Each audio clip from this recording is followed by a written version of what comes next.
नमस्कार, news India देख रहे हैं आप और आपके साथ मैं हूं सुरभि तिवारी। और अब खबरों में वक्त हो चला है उत्तराखंड की खबरों का। सबसे पहले खबर बद्रीनाथ से, जहां पर बद्रीनाथ धाम में चंदा चोरी को लेकर के खबर सामने आई थी, जिसके बाद से लगातार जांच चल रही है। और इसी दान चोरी को लेकर के केस में एसआईटी की जांच अब तेज हो चुकी है। मंदिर कंट्रोल रूम पहुंची जांच एसआईटी टीम, सीसीटीवी फुटेज खंगाली जा रही है। एसआईटी गिरफ्तार आरोपियों से पूछताछ भी कर रही है। तो बद्रीनाथ धाम में दान की रकम की कथित चोरी मामले को लेकर जांच लगातार तेज की जा रही है। मामले की जांच कर रही एसआईटी ने अब मंदिर के कंट्रोल रूम पहुंच करके सीसीटीवी फुटेज खंगाले हैं। जांच टीम हर एंगल से सबूत जुटाने में लगी हुई है ताकि चोरी की पूरी सच्चाई सामने लाई जा सके। वहीं मामले में पहले से गिरफ्तार आरोपी से भी पूछताछ की जा रही है। फिलहाल ये बड़ी खबर इस वक्त आपको बता रहे हैं। बद्रीनाथ दान चोरी केस को लेकर के एसआईटी जांच कर रही है और इसी के तहत में अब मंदिर कंट्रोल रूम पहुंची है एसआईटी की टीम।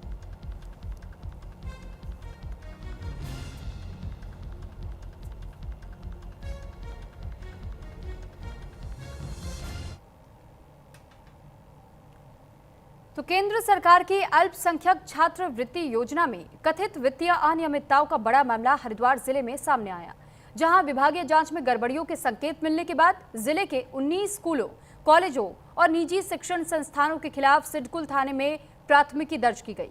मामला करोड़ों रुपए के छात्रवृत्ति राशि से जुड़ा होने की आशंका जताई जा रही है। पुलिस अब पूरे मामले की गहन जांच करेगी और इसके लिए एसआईटी का गठन किया जाएगा।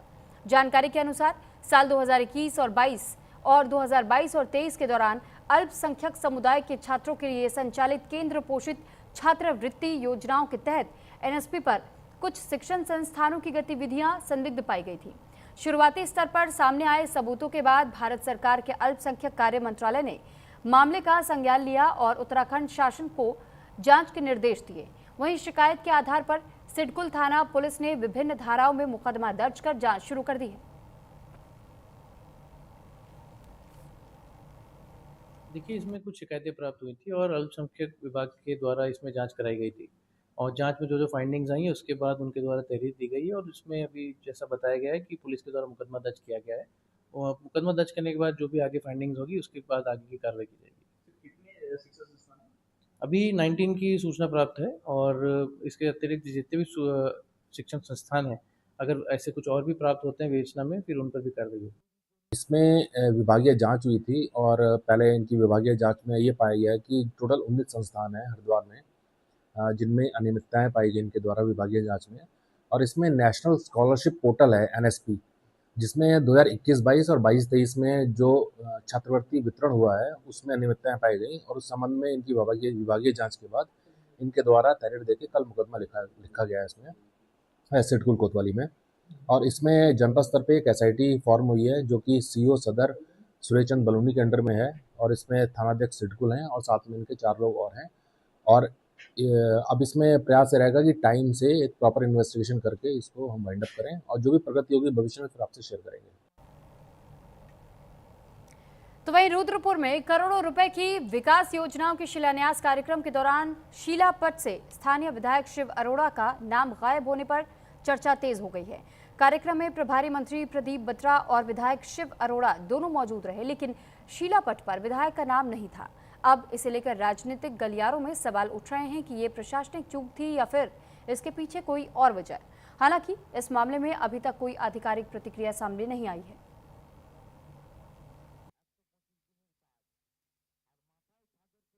माननीय मुख्यमंत्री जी के कार्यक्रम जन जन सरकार आपके द्वार के तहत आज रुद्रपुर नगर निगम में आना हुआ और यहाँ पे जो माननीय मुख्यमंत्री का ऐतिहासिक कार्यक्रम है और जो उनकी सोच है, जो उनका लक्ष्य है, जो उनका उद्देश्य है कि सरकारी योजनाओं का क्रियान्वयन हो, सरकारी योजनाओं का सभी व्यक्ति तक लाभ पहुँचे, इसके तहत आज सभी सरकारी विभाग द्वारा यहाँ पर स्टॉल लगाई गई हैं और उनका अवलोकन किया, निरीक्षण किया।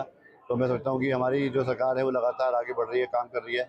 माननीय मुख्यमंत्री श्री दाम जी प्रदेश को एक नई दिशा देने का कार्य कर रहे हैं। 17 जुलाई को देहरादून में होने वाले कांग्रेस के छात्रों की गूंज कार्यक्रम को लेकर के सियासी सरगर्मियां तेज हो चुकी हैं। विकासनगर में कांग्रेस नेताओं ने दावा किया है कि कार्यक्रम में नेता प्रतिपक्ष राहुल गांधी छात्रों और युवाओं से सीधा संवाद करेंगे। शिक्षा, रोजगार और भर्ती परीक्षाओं में कथित अनियमितताओं जैसे मुद्दों पर चर्चा होगी। कांग्रेस का ये कहना है कि अब तक 2.5 लाख से ज्यादा छात्र कार्यक्रम के लिए पंजीकरण किए जा चुके हैं।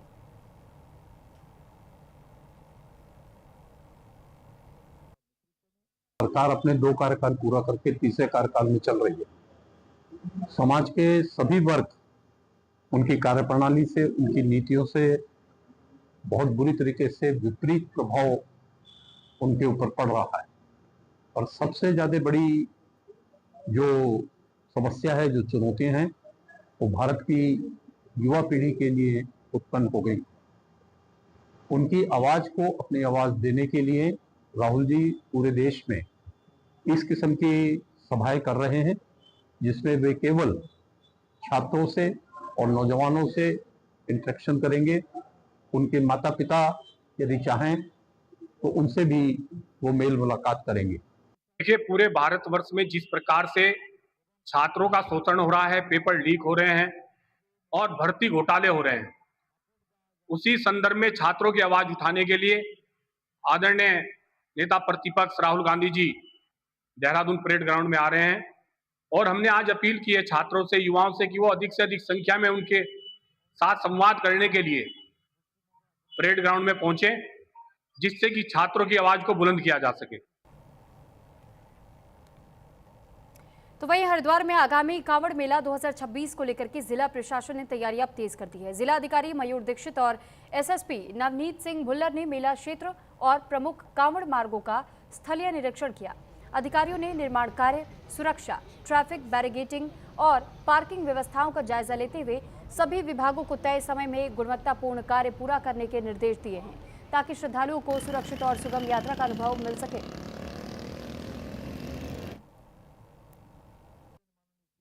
इसकी तैयारियों को लेकर लगातार निरीक्षण किए जा रहे हैं। आज जो मुकोर मेला क्षेत्र है और साथ ही जो है संबंधित जो NH है उनका निरीक्षण किया गया है। सभी अधिकारियों के द्वारा मौके पर रहकर कार्य किया जा रहा है। जहाँ पर भी अभी कमियां दिख रही हैं उनको बता दिया गया है कि 25 जुलाई तक कार्य पूर्ण कर लें। मुख्यतः जो हमारी पार्किंग्स हैं, जो हमारे हाईवेज़ हैं और साथ ही बिजली, पानी, टॉयलेट्स की व्यवस्था सुचारू रहे। जगह जगह कांवड़ यात्रियों की सहूलियत के लिए साइनेजेस भी लगाए जाएंगे और साथ ही ट्रैफिक प्लान को भी डिस्प्ले किया जाएगा। सोशल मीडिया के माध्यम से भी इसका प्रचार प्रसार किया जाएगा।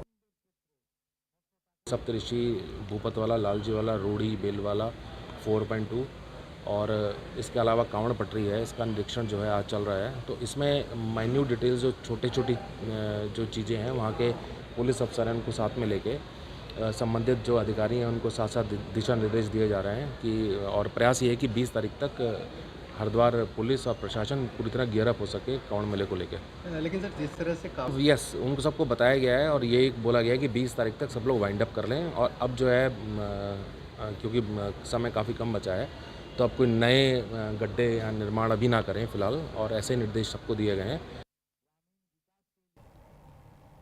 तो ये खबर चंपावत से, जहां मुख्यमंत्री पुष्कर सिंह धामी के निर्देश पर सेवा, सुशासन और समर्पण अभियान के तहत कलेक्ट्रेट सभागार में जनता मिलन कार्यक्रम आयोजित किया गया। सीटीओ डॉक्टर GS खाती और ADM कृष्णनाथ गोस्वामी ने लोगों की समस्याएं सुनी। कार्यक्रम में कुल 82 शिकायतें पहुंची, जिनमें से ज्यादातर का मौके पर ही समाधान कर दिया गया। वहीं 10 पात्र लाभार्थियों के आयुष्मान कार्ड भी बनाए गए। अधिकारियों ने विभागों को तय समय में शिकायतों के निस्तारण के निर्देश जारी किए।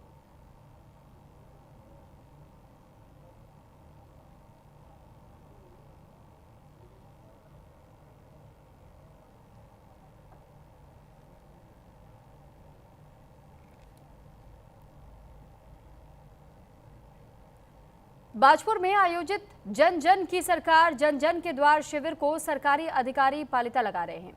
दावा था कि जनता की समस्याओं का मौके पर समाधान होगा, लेकिन शिविर में कई विभागों के अधिकारी नदारद रहे।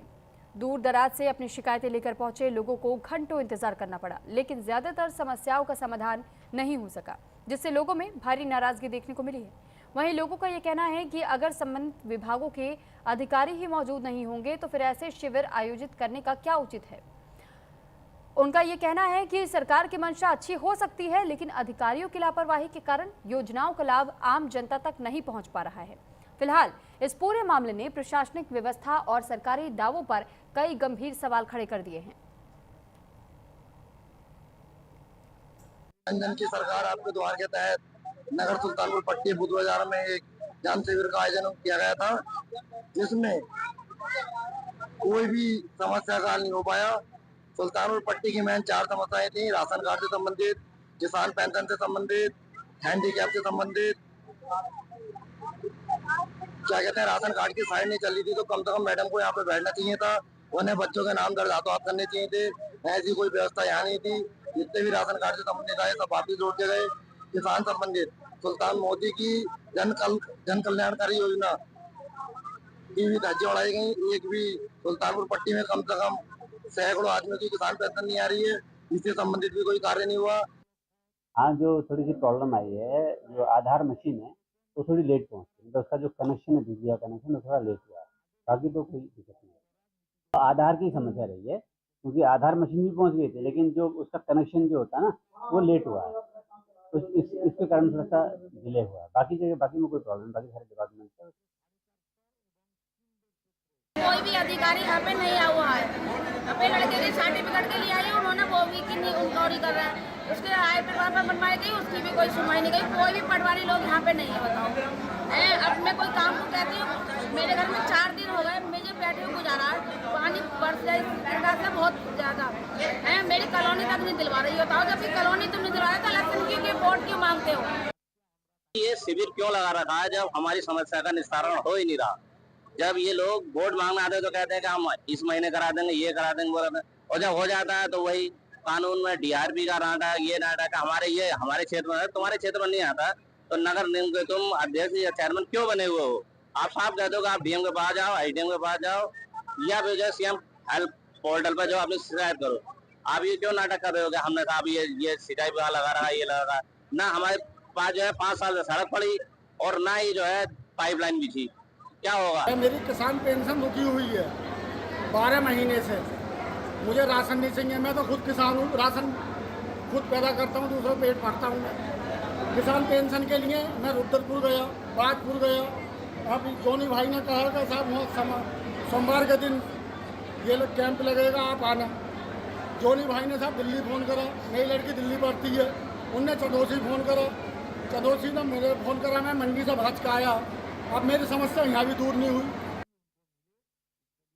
आज हमारे सुल्तानपुर पट्टी में जो है बहुउद्देश्य शिविर लगा है मोर्रे धर्मशाला बुद्ध बाजार में, जिसमें जो है जन जन की सरकार जन जन के द्वार आपके द्वार आनी हुई है। जिसमें जो है बहुउद्देश्य शिविर में कई विभागों के आला अफसर जो है उपस्थित तो हुए हैं, लेकिन उन्हें जनता का जो है सीधा लाभ नहीं मिल पाया। सिर्फ जनता कागजों में लिपट के रह गई है, कागज से बाहर नहीं जा पा रही है। जो भी कागज हैं वो पूरे नहीं हो पाए। ना कोई सिस्टम है, ना कोई तकनीकी कारण है, ना लैपटॉप है, ना प्रिंटर है। सारी प्रणाली ऑनलाइन है, जिससे जनता जो है कागज इकट्ठे करने में रह गई है। ये एक तरीके से निष्क्रिय कैंप है। इस कैंप का जनता को कोई लाभ नहीं पहुंचा। उत्तराखंड के कॉर्बेट टाइगर रिजर्व में केंद्रीय राज्य वन सेवा एकेडमी के 39वें FSS बैच के 52 अधिकारी प्रशिक्षुओं का 10 दिवसीय फील्ड परीक्षण संपन्न हो गया है।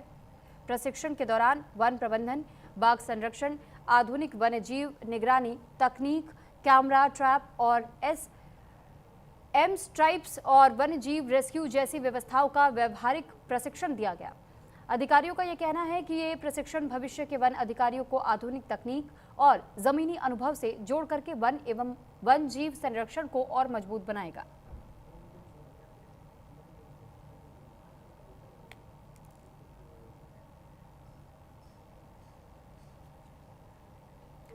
उधम सिंह नगर के गदरपुर में स्थित आवास विकास स्थित जोगेंद्रनाथ रौतेला पार्क अब हाईटेक स्वरूप में नजर आएगा। मुख्यमंत्री के सहयोग से पार्क का सौंदर्यीकरण किया जा रहा है, जहां आधुनिक सुविधाओं के साथ विदेशी रबर मैट भी बिछाई गई है। इस दौरान वृक्षारोपण अभियान भी चलाया गया, जिसमें महिला कांग्रेस की राष्ट्रीय महासचिव शिल्पी अरोड़ा ने लोगों से पर्यावरण संरक्षण के लिए ज्यादा से ज्यादा पौधे लगाने और उनकी देखभाल करने की अपील की।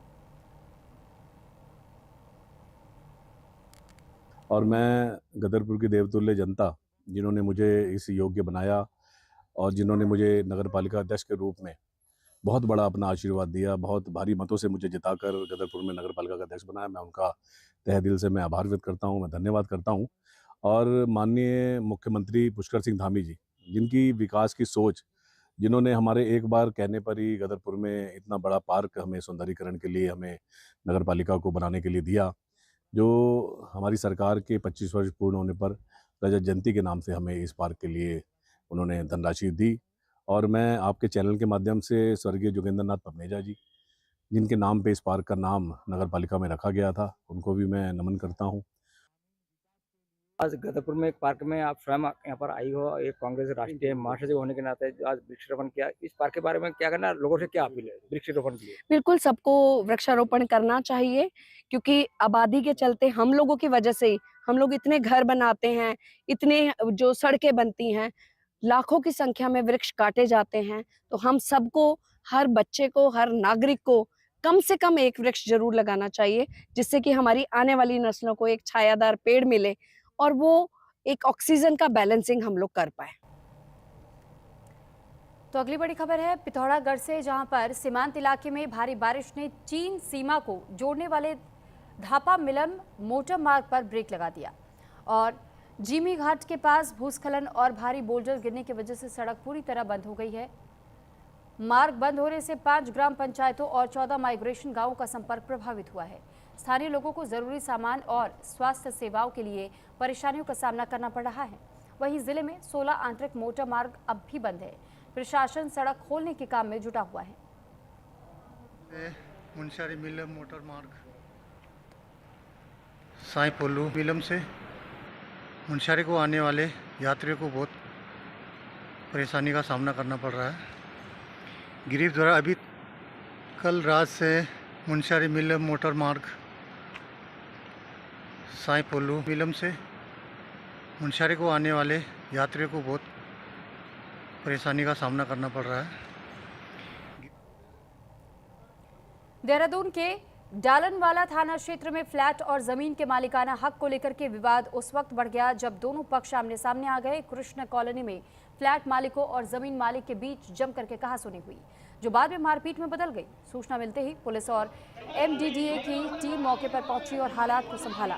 एमडीडीए ने कार्रवाई करते हुए अपार्टमेंट के चौथे तल को सील कर दिया। जमीन मालिक का आरोप यह है कि फ्लैटों की बिक्री में अनियमितता हुई है, जबकि फ्लैट मालिक अपने अधिकार का दावा कर रहे हैं। फिलहाल पुलिस दोनों पक्षों की शिकायत के आधार पर आगे की कार्रवाई में जुटी हुई है।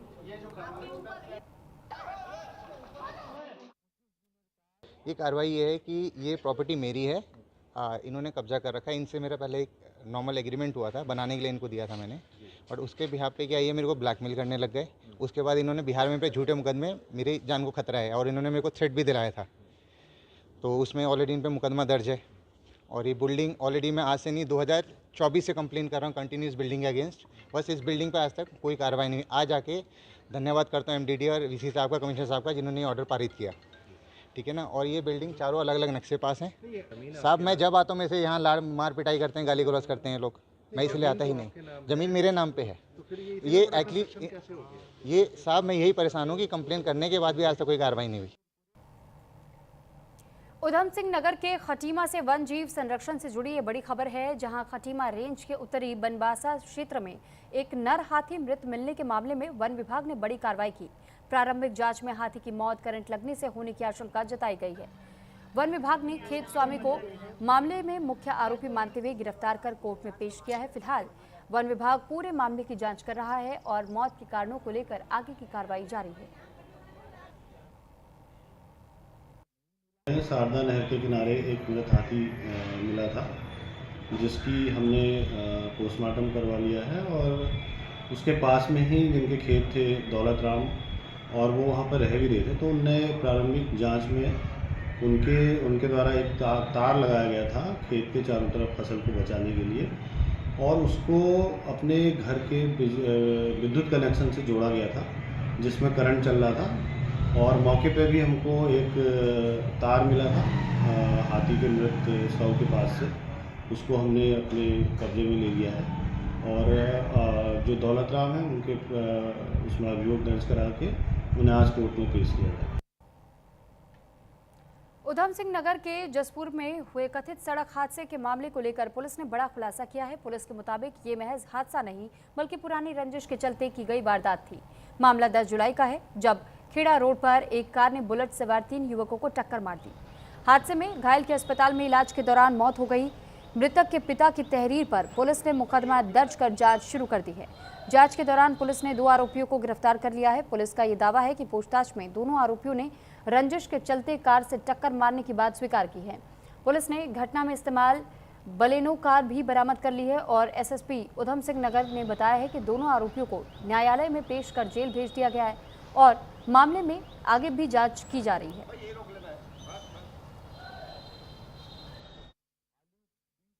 सूचना देने वाले व्यक्ति ने यह बताया था कि एक कार द्वारा कुछ लोगों को टक्कर मारी गई है और गंभीर रूप से घायल किया गया है, जिसमें से एक व्यक्ति जिसका नाम नितिन कुमार था, इनकी उपचार के दौरान मृत्यु हो गई थी। घटना का गंभीरतापूर्वक और संवेदनशीलतापूर्वक संज्ञान लेते हुए इसमें मुकदमा पंजीकृत किया गया था तथा इसमें जो भी वांछित अपराधी थे उनके गिरफ्तारी हेतु टीमों का गठन किया गया था। कल दिनांक 12 जुलाई रोजी ये हाईवे के किनारे से घेराबंदी करते हुए घटना में प्रयुक्त बलेनो वाहन के साथ में 2 व्यक्तियों की गिरफ्तारी सुनिश्चित की गई है। हरिद्वार के पथरी थाना क्षेत्र में दर्दनाक हादसा देखने को मिला है, जहां पुलिस के पीछा करने के दौरान 3 बाइकों के आमने सामने भिड़ंत हो गई।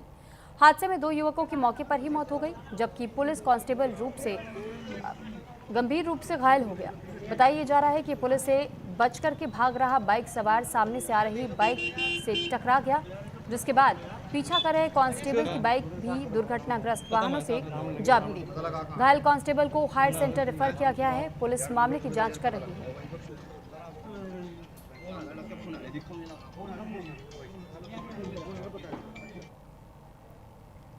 उत्तराखंड से सोमनाथ तक आस्था और संस्कृति को जोड़ने वाली एक विशेष यात्रा की शुरुआत हुई है। मुख्यमंत्री पुष्कर सिंह धामी ने देहरादून के हरावाला से वेरावल के लिए स्पेशल ट्रेन को हरी झंडी दिखाकर रवाना किया। सोमनाथ स्वाभिमान पर्व के अवसर पर आयोजित इस कार्यक्रम में मुख्यमंत्री ने इसे उत्तराखंड और सोमनाथ को जोड़ने वाली महत्वपूर्ण सांस्कृतिक यात्रा बताया। उन्होंने कहा कि इस यात्रा को लेकर लोगों में भारी उत्साह है और बड़ी संख्या में श्रद्धालु इस पवित्र यात्रा में शामिल हो रहे हैं।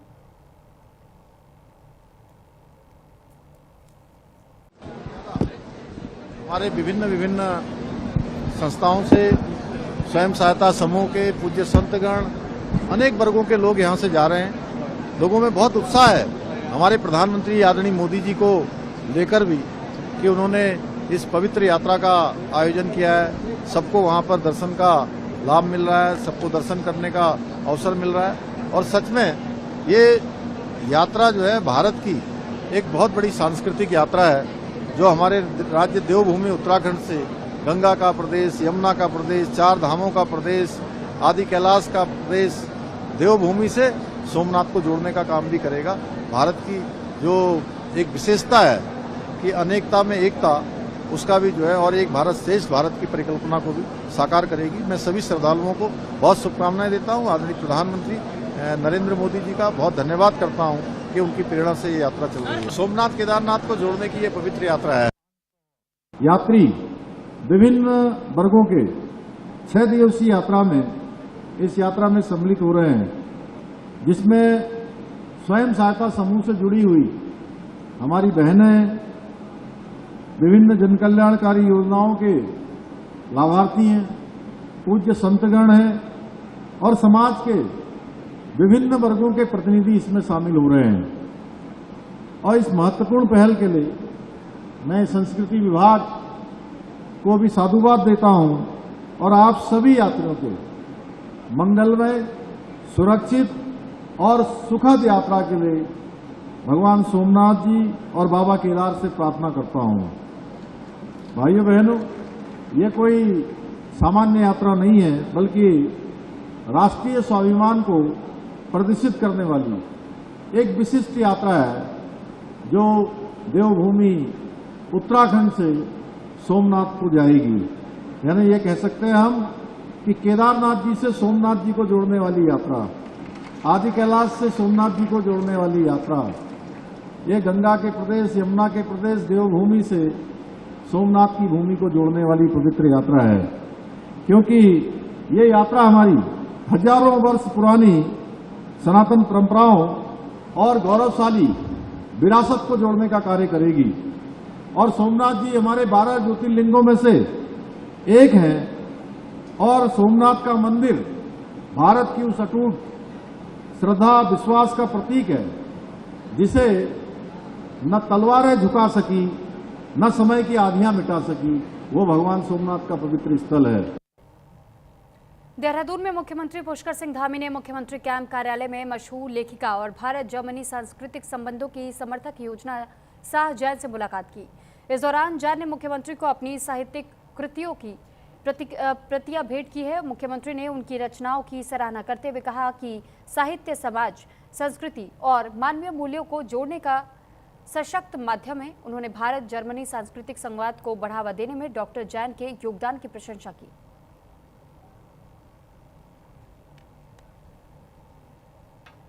इसी के साथ फिलहाल इस बुलेटिन में इतना ही। नमस्कार।